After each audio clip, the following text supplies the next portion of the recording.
ರಾಮ ಮಂದಿರ ನಿರ್ಮಾಣಕ್ಕೆ ಯಾವುದೇ ಮುಸ್ಲಿಮರು ವಿರೋಧ ವ್ಯಕ್ತಪಡಿಸಿಲ್ಲ.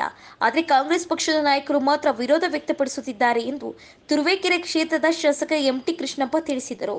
ಗುಬ್ಬಿ ತಾಲೂಕಿನ ತುರುವೇಕೆರೆ ವಿಧಾನಸಭಾ ಕ್ಷೇತ್ರ ವ್ಯಾಪ್ತಿಯ ಬೋರನಪಾಳ್ಯ, ಬೆನಕನಗುಂದಿ ಸೇರಿದಂತೆ ವಿವಿಧ ಗ್ರಾಮಗಳಿಗೆ 4 ಕೋಟಿ ವೆಚ್ಚದಲ್ಲಿ ಜಲಜೀವನ್ ಯೋಜನೆಗೆ ಭೂಮಿ ಪೂಜೆ ಮಾಡಿ ಮಾತನಾಡಿದ ಅವರು, ಲೋಕಸಭಾ ಚುನಾವಣೆಯಲ್ಲಿ ಎರಡೂ ಪಕ್ಷಗಳು ಒಂದಾಗಿ ಕಾಂಗ್ರೆಸ್ಸಿಗರನ್ನು ಸೋಲಿಸುತ್ತಾರೆ ಎಂಬ ಭಯದಲ್ಲಿ ಕಾಂಗ್ರೆಸ್ ಪಕ್ಷದ ನಾಯಕರು ಇದ್ದಾರೆ.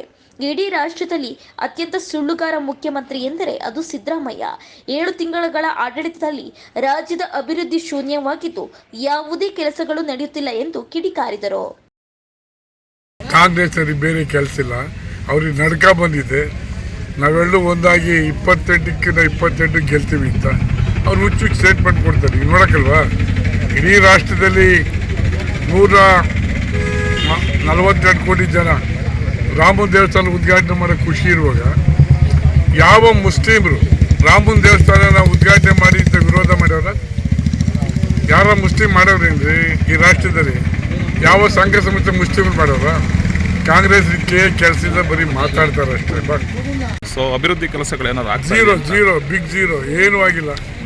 ಬರೀ ಅತ್ಯಂತ ಸುಳ್ಳುಗಾರ ಮುಖ್ಯಮಂತ್ರಿ ಈ ರಾಷ್ಟ್ರದಲ್ಲಿ ಅವನೆಂದರೆ ಸಿದ್ದರಾಮಯ್ಯ. ಬರೀ ಸುಳ್ಳ, ಏನು ಮಾಡೋಕ್ಕಲ್ಲ.